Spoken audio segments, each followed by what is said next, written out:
बिस्मिल्लाहिर्रहमानिर्रहीम। अस्सलाम वालेकुम नाज़रीन, आप यूट्यूब चैनल देख रहे हैं। मैं इमरान खान हूँ। एक तो वजारत ख़ारजा ने अपना स्टेटमेंट जारी किया है, एक प्रेस कॉन्फ्रेंस की है DGISPR ने और वज़ीर आला बलूचिस्तान ने। तो जो दफ्तर ख़ारजा का स्टेटमेंट है उसमें उन्होंने बड़ा कैटेगोरिकली ये कह दिया है कि अफ़गानिस्तान से राब्ते में थे जो दहशतगर्द मारे गए हैं। और पाकिस्तानी दफ्तर ख़ारजा का कहना है कि जाफ़र एक्सप्रेस पर होने वाले हमलों में मुलव्वस शिद्दत पसंदों के अफ़गानिस्तान में टेलीफोनिक कॉलें करने के सबूत मिले हैं और मज़ीद शवाहिद इकट्ठे किए जा रहे हैं। अब ये अफ़गानिस्तान के साथ जोड़ा है, लेकिन DGISPR ने एक स्टेप और आगे गए हैं और उन्होंने कहा जी कि जाफ़र एक्सप्रेस हमले का जो मरकज़ी स्पॉन्सर है वो भारत है। बलूचिस्तान में जाफ़र एक्सप्रेस ट्रेन हमले पर DGISPR जनरल अहमद शरीफ चौधरी ने वज़ीर आला बलूचिस्तान सरफराज बुगटी के साथ एक प्रेस कॉन्फ्रेंस की मिलकर, और इन्होंने कुछ तफसीलात पेश की और बताया कि ये ऑपरेशन हुआ कैसे। एक उन्होंने बताया जी इलाका बड़ा दुश्वार गुजार था, वो दहशतगर्दों ने, आपको पता है मैं पहले भी आपको ये कह रहा था कि उन्होंने जानबूझकर ऐसा इलाका चुना जहाँ पे सिक्योरिटी फोर्सेज के आने में और उनके ऑपरेशन करने में उनको दिक्कत पेश आए।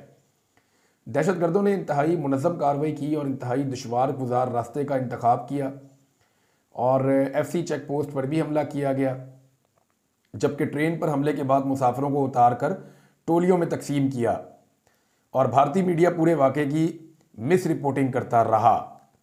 वो वीडियोस भी इन्होंने पेश की कि भारतीय मीडिया ने कैसे इसको मिस रिपोर्ट किया। मेरे ख्याल में इतनी इंपॉर्टेंस देनी नहीं चाहिए। जब भारत में कोई वाक़या होता है तो पाकिस्तान का मीडिया भी जिस तरह पाकिस्तान की रियासत के मफाद में होता है वैसे रिपोर्ट करता है। तो जब भारत किसी वाक़े को रिपोर्ट करेगा तो वो अपने अंदाज में रिपोर्ट करेगा। दूसरी बात यह है कि भारत ने सिर्फ पाकिस्तानी हुकूमत से मौक़िफ़ तो लेना नहीं है, उसने तो जो शिद्दत पसंद है, दहशतगर्द हैं, उनसे भी मौक़िफ़ लेना है। और पाकिस्तान के अंदर अगर हालात ख़राब होते हैं तो भारत और भारतीय मीडिया तो खुश होगा। तो उन्होंने बताया कि बार बार इंडियन मीडिया चैनल पे कुछ वीडियोस ऐसी दिखाई गई जो दहशतगर्द तंजीम की जानिब से शेयर की गई, कुछ पुरानी वीडियोस भी दिखाई गई। इनका फैक्ट चेक किया तो मालूम हुआ कि ये पुरानी वीडियोस हैं और कुछ आर्टिफिशियल इंटेलिजेंस के ज़रिए चीज़ें थी, वो भी दिखाई गई। उन्होंने कहा जी 11 मार्च को 1 बजे के करीब दहशतगर्दों ने एक धमाका करके पटरी को तबाह करके ट्रेन को रोका, इसकी तो वीडियो मौजूद है। फिर उन्होंने कहा हमारे FC और आर्मी के जवानों ने इलाके का मुहासरा किया हुआ था। दहशतगर्द टोलियों की शक्ल में लोगों को लेकर बाहर मौजूद थे। दहशतगर्दों पर हमारी स्नाइपर की टारगेटेड फायरिंग के नतीजे में एक ऐसा मंजरनामा बना, इस सूरत हाल में मगवियों को वहाँ से फरार होने का मौका मिला। उन्होंने इसकी एक वीडियो भी पेश की, DGISPR ने दिखाई, जनाब ये वीडियो आप देख लें कैसे लोग वहाँ से भागते रहे। और बहुत सारी वीडियोज़ हैं, मेरे पास भी मौजूद हैं, कुछ तो ऐसी हैं जिनको आप कभी सोशल मीडिया पे या मीडिया पे डाल ही नहीं सकते। उन्होंने कहा बड़ी हमारी प्लानिंग थी और प्लानिंग के ज़रिए से दहशतगर्दों को इंगेज किया गया, लोगों को छुड़वाया गया। दहशतगर्द अफगानिस्तान में अपने हैंडलर्स से राब्ते में थे। बच्चों और ख़वातीन को ट्रेन के अंदर रखा और चौकी पर हमला करके 3 FC जवान शहीद किए। दहशतगर्दों के पास बैरून मुल्क का असला भी मौजूद था, क्लाशनकोव्स वगैरह थी उनके पास। ये वैसे रशियन वेपन है क्लाशनकोव, ये अफगान वार पूरी की पूरी इसी पे हुई है। बलूचिस्तान में अगर आप कभी जाएं तो नाज़रीन वहाँ पे आपको सबसे ज़्यादा जो वेपन मिलेगा वो क्लाशनकोव है। उसके बाद अब कुछ अमेरिकन वेपन आ रहे हैं। जो खैबर पख्तूनख्वा की बेल्ट है या पश्तून बेल्ट है, वहाँ पर आपको M4 मिलेगी, M16 मिलेगी। ये वो गन्स हैं जो अमेरिकन यूज़ करते हैं, ये आपको पश्तून बेल्ट के अंदर बहुत ज़्यादा मिलेगी। लेकिन जैसे ही आप बलोच बेल्ट में जाएंगे तो आपको क्लाशनकोव मिलेगी, आपको वहाँ पे G3 मिलेगी, आपको वहाँ पे ज़रा डिफरेंट किस्म के वेपन्स मिलेंगे। ये वो वेपन्स हैं जो ज़्यादातर रशियंस यूज़ करते हैं, अफ़गान वॉर के अंदर जो है वो इस्तेमाल हुए हैं। तो अब तो उनके पास भी बड़ा जदीद असला है। यहाँ पे जो बलोच शिद्दत पसंद हैं उनके पास भी बहुत जदीद, पहाड़ पर बैठे उनके स्नाइपर की जानिब से ज़रार कंपनी पर एक फायर आया, हमारा एक नौजवान इससे भी ज़ख्मी हो गया। उन्होंने ये भी कहा। फिर उन्होंने कहा कि ट्रेन ड्राइवर समेत बच जाने वाले मुसाफिरों के वीडियो बयानात भी उन्होंने पेश किए। फिर उन्होंने ये बताया कि किस तरीके से ऑपरेशन होता रहा, कितने घंटे ऑपरेशन चलता रहा। मैंने आपको बताया था कि ये पाकिस्तानी फोर्सेस की तारीख का सबसे मुश्किल ऑपरेशन है। आज भी जो सवाल किया गया कि ये बंदे गए किधर, यानी 440 की तादाद में बताया जाता है ट्रेन में बंदे थे, 300 के करीब बताया जाता है कि रेस्क्यू किए गए हैं, तो बाकी लोग कहाँ गए? जो शहीद हुए हैं उनकी तादाद हुकूमत जो है वो 30 तक भी नहीं बताती, उससे कम बताती है। तो ये सवाल पूछा गया तो इस पर वहाँ पे सरफराज बुगटी साहब ने कहा जी देखें मामला ये हो सकता है कई लोग ट्रेन पे गए ही ना हो सकता है कई लोग कहीं उतर गए हों, हो सकता है कई लोग भागे हों जो अभी तक मिल ही नहीं रहे, और हो सकता है कुछ लोग जो हैं वो अभी तक यरगमाली हों या उनको लेकर वो साथ चले गए हों। तो ये मैंने आपको पहले भी इतला दी है कि कुछ यरगमालियों को जो दहशतगर्द हैं वो अपने साथ भी ले गए थे और वो अभी तक रिकवर नहीं हुए, ये मकामी सहाफ़ियों का दावा है। बहरहाल अब ये देखते हैं, और वो बेचारे कहते हैं जी हमारा आपने नाम नहीं लेना, वो ये कहते हैं जी हमें आप डिस्क्लोज नहीं कर सकते, हमारी यहाँ पे जान खतरे में है, लेकिन ऑफ द रिकॉर्ड कुछ चीज़ें वो लोग बताते हैं।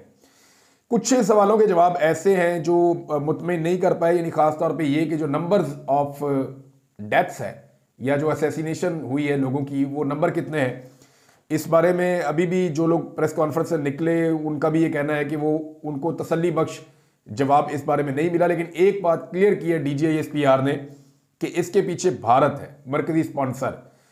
अच्छा, पाकिस्तान को अब साबित करना चाहिए क्योंकि ये एक बहुत बड़ा इंसिडेंट है। भारत ने पाकिस्तान के अंदर एक स्पॉन्सर्ड कार्रवाई करवाई बकौल DGISPR के, और उस कार्रवाई के नतीजे में पाकिस्तान में बहुत बड़ा जानी नुकसान हुआ, पाकिस्तान की पूरी दुनिया में जग हंसाई हुई।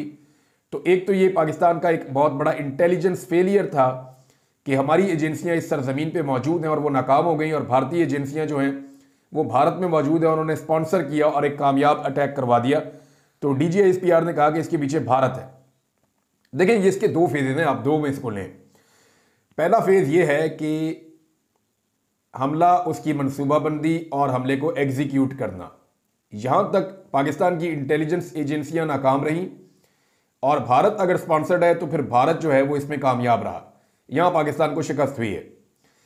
दूसरे फेज में जहां पे ऑपरेशन करना था, यरगमालियों को बचाना था या दहशतगर्दों को मारना था, इसमें पाकिस्तान को कामयाबी हुई है, और इसके लिए जो फोर्सेज हैं वो तहसीन के लायक है। तो जहां नाकामी है उसका भी जिक्र करना चाहिए, जहां कामयाबी है उसका भी जिक्र करना चाहिए। तो इसमें DGISPR ने ये नहीं बताया कि जिम्मेदार कौन है, लेकिन जिम्मेदारी का तयन जरूर होना चाहिए। Who is responsible for this attack? दहशतगर्दों ने तो वही किया जो उन्हें करना है, दहशतगर्दों ने वही किया जो वो हमेशा से करते चले आए। लेकिन ये सवाल उठाना कि हमारा इतना बड़ा इंटेलिजेंस फेलियर कैसे हुआ, उसके लिए कौन से अफसरान जिम्मेदार हैं और उनका एहतसाब कैसे किया जाएगा, ये एक बड़ा सवाल है। इसका जवाब भी आना चाहिए और इसके ऊपर कार्रवाई करके कौम को बताना चाहिए, क्योंकि देखें बहुत सारे मासूम लोग शहीद हुए हैं जो मुसल्ला नहीं थे और उन्हें बेदर्दी से कत्ल किया गया है। यहाँ एक चीज़ और है जो पकड़ी है ज़ुबैर अली खान साहब ने, ये भी सीनियर जर्नलिस्ट हैं, हाल ही में हुकूमत के अताब का निशाना बने एस्टेब्लिशमेंट के, इनको नौकरी से भी निकलवाया गया, इनके ऊपर सख्ती भी की गई। अब जो नुक्ता इन्होंने उठाया इसके बाद इन पर भी गद्दारी का ही फतवा लगना और क्या लगना है, लेकिन टेक्निकल नुक्ता है जो इन्होंने उठाया। उन्होंने कहा जी कि DGISPR की जो प्रेस कॉन्फ्रेंस है उसमें और कामरान शाहिद को दिए गए इंटरव्यू के अंदर तजाद है, यानी दोनों जगह DG साहब अलग अलग बात कर रहे हैं। प्रेस कॉन्फ्रेंस में DGISPR ने बताया कि जब फौज के स्नाइपर्स के जरिए से दहशतगर्दों को एंगेज किया गया तो कुछ लोग वहां से भागे और इस दौरान उन पर फायरिंग की गई दहशतगर्दों की जानिब से, जिससे कुछ हमारे लड़के जो हैं वो शहीद हो गए। दूसरी जानिब कामरान शाहिद को दिए गए इंटरव्यू में DGISPR ने कहा था कि दौरान ऑपरेशन कोई हलाकत नहीं हुई। ये दोनों चीज़ें अलग अलग हैं। एक तरफ वो दावा कर रहे हैं कि जब ऑपरेशन शुरू हो गया तो कोई भी शहीद नहीं हुआ, दूसरी तरफ वो खुद कह रहे हैं कि दौरान ऑपरेशन जब कुछ लोगों ने भागने की कोशिश की, क्योंकि यहाँ पे देखें हुआ ये है कि दहशतगर्द थोड़ी तादाद में रह गए थे, जो बड़ी तादाद में दहशतगर्द थे वो इलाका छोड़कर पहले ही चले गए थे, और वो जाते हुए इनको यहाँ छोड़ गए थे और कह गए थे कि तुम अब मरने जा रहे हो, या वो अपने तरीके से, क्योंकि वो अपने आप को समझते हैं कि वो राइट पे हैं, तो उन्होंने कहा जी कि तुम शहीद होने जा रहे हो, तुम्हें सलाम पेश करते हो, और वो चले गए। ये एनी शाहिदीन ने बताया, एनी शाहिदीन के इंटरव्यूज मौजूद हैं। तो वो जो दहशतगर्द पीछे रह गए थे वो 5 या 6 थे एनी शाहिदीन के बकौल, और जब वहां से कोई टोला उठ के भागता था यरगमालियों का तो वो उनके ऊपर गोलियां चलाते थे। ये बात एनी शाहिदीन ने बताई, तो DGISPR ने ये बात बताई, लेकिन कामरान शाहिद के प्रोग्राम में जो उन्होंने दावा किया वो इसके बरक्स था। वहां पे वो ये कह रहे थे कि कोई एक भी शहादत नहीं हुई जब ऑपरेशन शुरू हुआ, तो ऑपरेशन शुरू होने के बाद। लेकिन अब क्योंकि वक्त गुजर गया है तो तफसीलात आहिस्ता आहिस्ता सामने आ रही है। जो सबसे अफसोसनाक पहलू था DGISPR की प्रेस कॉन्फ्रेंस का, बहुत सारी चीज़ों का उन्होंने अहाता किया, ये सारी खबरें आपने पढ़ ली होंगी, तफसीलात आपके पास मौजूद होंगी। उन्होंने भारत के ऊपर इल्ज़ाम लगाया, उन्होंने बताया कि भारत पहले भी पाकिस्तान में दहशतगर्दी के वाक़यात में मुलव्वस रहा, अब भी मुलव्वस है, तो पाकिस्तान को अब ये साबित करना चाहिए आलमी सतह पे। और पूरी दुनिया को बताना चाहिए कि जाफर एक्सप्रेस ट्रेन का जो इंसिडेंट है, इसके पीछे भारत कैसे मुलव्विस है और भारत ने किस तरह सहूलतकारी की है, और इसके सबूत और चीज़ें जो हैं वो दुनिया के सामने लाकर पाकिस्तानी जो एस्टेब्लिशमेंट है या पाकिस्तान की हुकूमत है उसको रखनी चाहिए, जैसे कि इमरान खान साहब के दौर में दुनिया के सामने शवाहिद और चीज़ें रखी गई थी। जो सबसे अफसोसनाक बात हुई वो ये हुई कि सरफराज बुगटी और DGISPR दोनों ने मिसिंग पर्सन के मामले पे जस्टिफाई किया, यानी दोनों ने मिसिंग पर्सनस के इशू को जस्टिफाई किया। वो कहते हैं जी अमेरिका में भी होता है, यूरोप में भी होता है, बरतानिया में भी होता है, दुनिया के महज़ब तरीन मुल्कों में लोग मिसिंग हो जाते हैं। देखिए, कोई अचानक से मिसिंग हो जाता है वो एक अलग बात है। एक बंदा है, उसे किसी दहशतगर्द ने अगवा कर लिया, अलग बात है। एक बंदा है, उसे किसी उसके जानने वाले ने अगवा कर लिया, अलग बात है। एक बंदा वैसे ही मिसिंग हो गया किसी हादसे में, वो अलग बात है।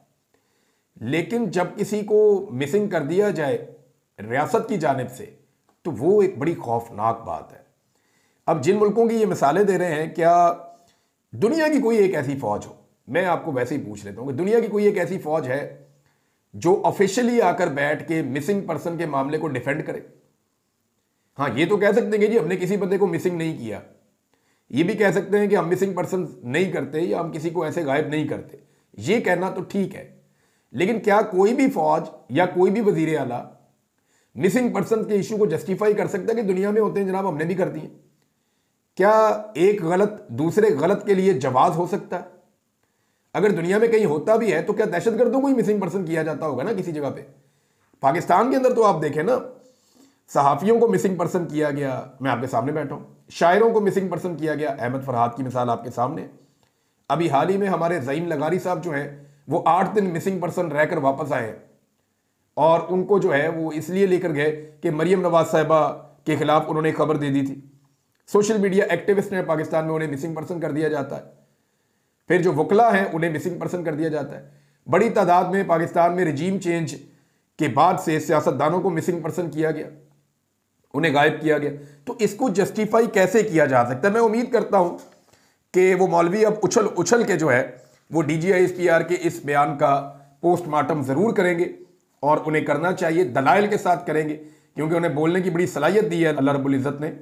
तो उन्हें ये जो DGISPR का बयान है इसके ऊपर पूरी शद और मद के साथ, पूरे जोर के साथ आकर जनाब अपना नजरियाती बयान देना चाहिए मिसिंग पर्सन के हवाले से, जैसा कि इसको जस्टिफाई करने की कोशिश की गई है। पूरी दुनिया में कोई ऐसी जरूरत नहीं करता कि इस तरह के जुल्म और बर्बरियत को जस्टिफाई करे, लेकिन पाकिस्तान में बदकिस्मती से ऐसा हुआ। और बुगटी साहब कह रहे हैं जी बलूचिस्तान में ये मामला इतना क्यों उठाया जाता है, ये तो खैबर पख्तूनख्वा में भी है। देखें, जो लोग उठा रहे हैं ये मामला, उनके अपने प्यारे लापता हैं, वो मिल ही नहीं रहे। मारंग बलूच या उनके साथ जो बेशुमार खवातीन हैं, जो रोज़ाना निकलते हैं, जो बुजुर्ग निकलते हैं, जो बच्चे निकलते हैं, वो ये कहते हैं जी हमारे प्यारे लापता हैं, हमें वापस करें, हमें बताया जाए वो कहाँ पे हैं। वो कई दफ़ा ये कहते हैं जी हमें हड्डियाँ ही वापस कर दें, हमें लाशें ही वापस कर दें, हम उन्हें दफना तो लें, हमें सब्र तो आ जाए। अगर कोई बंदा कत्ल हो जाए, यानी DGISPR साहब ने दहशतगर्दी का इसमें हवाला दिया कि दहशतगर्दी में जो लोग शहीद हो जाते हैं उनकी भी तो फैमिलीज हैं, बिल्कुल दुरुस्त बात की है उन्होंने। दहशतगर्दी के खिलाफ हमने पूरी जंग लड़ी है, मैं फ्रंट लाइन पे इसकी कवरेज करता रहा हूं, आइंदा भी करता रहूंगा, और हमेशा दहशतगर्दों के खिलाफ खड़ा रहूंगा, अपने मुल्क के साथ खड़ा रहूंगा। लेकिन मामला यह है कि वहां पे पता चल जाता है कि यह आदमी शहीद हो गया है, लेकिन जो शख्स मिसिंग पर्सन हो जाता है ना, जो कभी मिलता नहीं है, तो सारी जिंदगी के लिए आंखें दरवाजे पे लग जाती हैं घर वालों की। ये किसी आदमी के मरने से बड़ी तकलीफ है। नादरीन, जो अपोजिशन की तरफ से मुतालबात हैं उसमें ख्वाजा आसिफ और मोहसिन नकवी के इस्तीफ़ों का मुतालबा जो है वो ज़ोर पकड़ता जा रहा है, और हर तरफ से आवाज़ें आ रही हैं कि ख्वाजा आसिफ ज़िम्मेदारी कबूल करें, मोहसिन नकवी इस जिम्मेदारी को कबूल करें और वो इस्तीफ़ा दें। वैसे तो बलूचिस्तान के वज़ीर आला को भी जिम्मेदारी कबूल करनी चाहिए, और जो वहाँ का इंटेलिजेंस ऑपरेटर्स है जिसे नाकामी हुई है उन्हें भी जिम्मेदारी कबूल करनी चाहिए। लेकिन पाकिस्तान में ऐसा रवाज नहीं है कि लोग इस्तीफ़ा दें। आज का दिन नादरीन ज़रताज गुल वज़ीर साहिबा ने बड़ी जारहाना तकरीर की है। आज का दिन उनके नाम है, बहुत सारी तकारीर हुई, लेकिन उनमें सबसे शानदार तकरीर ज़रताज गुल वज़ीर साहिबा ने की। उन्होंने सानिया के हवाले से बात की, उन्होंने हुकूमत के हवाले से बात की, जाली हुकूमत के हवाले से बात की, सदर आसिफ अली जरदारी साहब को आईना दिखाया क्योंकि उनकी तकरीर भी हुई थी। ख्वाजा आसिफ साहब को उन्होंने बहुत आड़े हाथों लिया कि इस शख्स को तो वज़ीर दिफा होना ही नहीं चाहिए था, ये तो रेहाना डार साहबा से इलेक्शन हारे हुए, और हर दफ़ा जब अपोजिशन में जाते हैं तो फौज को गालियाँ देते हैं। तो उन्होंने बड़ी खुलकर आज बात की। जरताज गुल वजीर साहबा का दिन था आज कौमी असम्बली में, उन्होंने शानदार बात की है। और इसके अलावा अभी बताया जा रहा है कि पाकिस्तान तहरीक इंसाफ के कुछ और लोग भी आने वाले दिनों में इस सेशन में इस इशू के ऊपर तकारीर करेंगे। नादरीन, साइफर केस जो था वो कचरे के डब्बे में चला गया। मैंने आपसे पहले कहा था ना, ये तारीख के कूड़ादान में जाएगा। मैं बार बार आपको कहता रहा। जब इसका फैसला आया था ना अडियाला जेल के अंदर, तब मैंने आपको बताया था कि जिस उजलत के अंदर ये फैसला लिखा गया और जिस तरह इसका ट्रायल चलाया गया उजलत में, इसका कोई सर पाँव नहीं है, ये उड़ जाएगा। अब जनाब हाई कोर्ट ने इसका जो तफसीली फैसला जारी किया है उसके अंदर बताया जी कि जो इस्तगासा या प्रोसिक्यूशन है या हुकूमत है वो अपना केस साबित करने में मुकम्मल तौर पे नाकाम रहा। एक बिल्कुल ही फारिग किस्म का केस जो है उन्होंने दायर किया। और अगर आप तफसीली फैसला पढ़ें तो आपको पता चलेगा कि कैसे हुकूमत चारों शाने चित हुई है। जितना बयानिया साइफर के मामले में बनाया गया, यहाँ पे हमारे बहुत सारे बहरूपिये, बहुत सारे जो है वो बंदे उछल उछल के कह रहे थे कि जनाब इमरान खान को उम्र कैद हो जाएगी, फांसी हो जाएगी, किसी सूरत में साइफर से बच नहीं सकता, सजाए मौत मिलेगी। ये पुड़क पुड़क के इस तरह की खबरें दे रहे थे। वो साइफर वो प्याजे कचरे के डब्बे च। तो मैं पहले आपको ये बता रहा था कि इस तरह के केसों का ऐसा ही अंजाम होता है, लेकिन अब बंदोबस्त तो किया गया है। और बंदोबस्त ये किया गया है कि शायद अब साइफर को अपील के अंदर सुप्रीम कोर्ट के आईनी बेंच में ले जाएं। और अगर सुप्रीम कोर्ट के आईनी बेंच में ले गए तो आईनी बेंच तो आप जानते हैं कि 26वीं आईनी तरमीम के नतीजे में अपना मन मर्जी बेंच इस हुकूमत ने बनाया हुआ है। लेकिन इस केस के पल्ले कख नहीं है, ये जो मर्जी कर ले, उल्टे लटक जाए। इस केस में इमरान खान साहब को सजा नहीं दिलवा सकते। वैसे भी उधर जो बाइडन की हुकूमत खत्म हो गई है, अब वहां पे डोनाल्ड ट्रंप की हुकूमत है। किसी वक्त भी डोनाल्ड ट्रंप की हुकूमत से वहां से कोई इस तरह के फैक्ट्स एंड फिगर्स आ गए ना कि कैसे पाकिस्तान में रिजीम चेंज ऑपरेशन किया गया है, तो ये साइफर वाइफर सारा कुछ ही उलट जाएगा। बल्कि ये रिजीम जो है इसको अपनी जान के लाले पड़ जाएंगे। नाज़रीन, इमरान खान साहब ने सुप्रीम कोर्ट ऑफ पाकिस्तान से रुजू किया है और उन्होंने कहा जी सियासी फायदों के लिए अदलिया में जोड़ तोड़ किया जा रहा है। ये जो ट्रांसफर्स की जा रही हैं, इस मामले को लेकर इमरान खान साहब सुप्रीम कोर्ट ऑफ पाकिस्तान में गए हैं।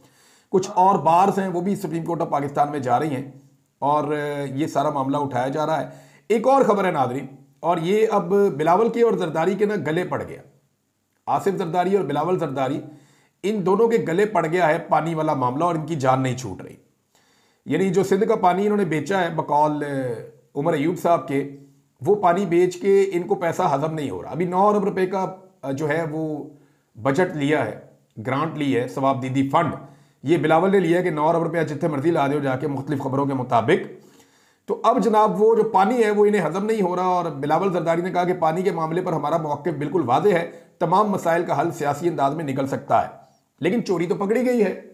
पानी चोरी करने के लिए या सिंध का पानी जो है वो फौज के ज़ेरे निगरानी जो एक ग्रीन इनिशिएटिव चल रहा है, ग्रीन पाकिस्तान का एक प्रोग्राम चल रहा है, वो पानी उस तरफ शिफ्ट करने के हवाले से आसिफ अली जरदारी साहब के अपने अहकामात मौजूद हैं और उनके अपने प्रेसिडेंट के जो ऑफिशियल ट्विटर अकाउंट है वहां से उन खबरों को शेयर किया गया। तो जरा इसको एक दफा आप समझ लें कि आसिफ अली जरदारी साहब ऑफिशियली ओन कर चुके हैं इन 6 नहरों को जिनके खिलाफ अब बिलावल बयानिया बनाने की कोशिश कर रहा है। देखिए, चंद चीजें ऐसी हैं, ब्रूट मेजॉरिटी, डंडे वाली जमहूरियत, या ये जो पीका का ऑर्डिनेंस है, या ये जो नहरें निकालने वाला मामला है, ये पीपल्स पार्टी कुछ भी कर ले, सबूत मौजूद है, इनसे पीछे हट के भाग नहीं सकती। क्योंकि इन सारी चीजों को इन्होंने खुद इनिशिएट किया है, बंद कमरों के अंदर खुद ये सारी चीजें सरेंडर की हैं। और अब ये किसी सूरत भी मगरमच्छ के आंसू बहाकर सक्के सवित्रे नहीं बन सकते, ये गोंगलुओं से मट्टी नहीं झाड़ सकते। पाकिस्तानी अवाम इनको पहचान गई है। नाजरीन, जो सोलर वाली बिजली है उस हवाले से भी एक खबर है और इसमें सबसे पहले मैं आपको बताता हूं कि हुकूमत जो सारिफीन को बिजली दे रही है उसकी जो बेसिक कीमत है वो 48 रुपए 80 पैसे फी यूनिट है और कई टैक्सेस इसके अलावा है। लेकिन सोलर लगवाने वालों से जो बिजली हुकूमत खरीदती थी, पहले हुकूमत करती ये थी कि सोलर वालों से बिजली ले लेती थी, सारा दिन वो बिजली हुकूमत को बेचते थे, इजाफी रिवर्स मीटर्स लगे हुए थे, हुकूमत ने ये पॉलिसी दी हुई थी, और शाम को वो लोग वापस खरीद लेते थे हुकूमत से बिजली। तो इस तरह उनको बिल नहीं आते थे। अब हो ये रहा है कि इन्होंने, हुकूमत ने जो बिजली खरीदने का रेट मुकर्रर कर दिया वो 10 रुपए यूनिट कर दिया। यानी 10 रुपए यूनिट ये खरीदेंगे एक सारिफ से, और शाम के वक्त जब उसका सोलर काम करना बंद करेगा तो हुकूमत उसको जब बिजली बेचेगी तो वो 48 रुपए यूनिट में कम से कम बेचेगी या इससे ऊपर बेचेगी। तो तो यहां कीमत को 10 रुपए कर दिया। अंदाजा करें, हर चीज में चोर बाजारी है।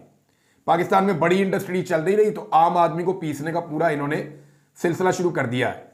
शहबाज शरीफ और नवाज शरीफ ने किकबैक्स के पागलपन के अंदर इतने बड़े बड़े मंसूबे लगा दिए और इतने सारे मंसूबे लगा दिए बिजली के, जिनकी हमें जरूरत भी नहीं थी। हम 1 यूनिट बिजली इस्तेमाल करते हैं और 3 यूनिट बिजली का पैसा देते हैं। हमाद अजहर साहब बता रहे थे कि हुकूमत ने गर्दिशी कर्जों के अदादो शुमार जारी करना भी बंद कर दिए हैं। बता ही नहीं रही कि गर्दिशी कर्जे कहां तक पहुंच गए हैं। इन दोनों भाइयों के शौक ने पाकिस्तान को पूरी तरह तबाह बर्बाद कर दिया है। उधर कासिम सूरी साहब ने एक ट्वीट करके यह बताया कि शरीफ फैमिली ने सोलर इंपोर्ट किया। शरीफ फैमिली, पंजाब गवर्नमेंट और वफाकी हुकूमत ने उनसे खरीदा।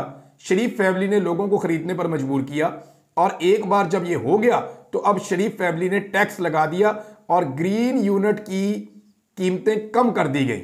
यह होता है कारोबार। तो simple is that. Qasim Suri साहब ने इसको सिंप्लीफाई किया है अपने तरीके से।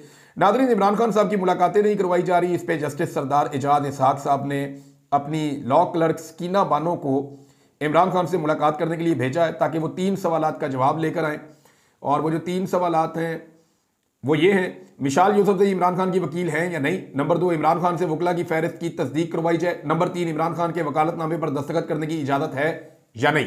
तो ये अब, क्योंकि वो पहले ये कह रहे थे कि लेकर आओ इमरान खान को, नहीं तो उनको वीडियो लिंक पे लेकर आओ, आप क्यों मुलाकातें नहीं करवा रहे। तो उन्होंने कहा जी हम करवा देते हैं मुलाकातें।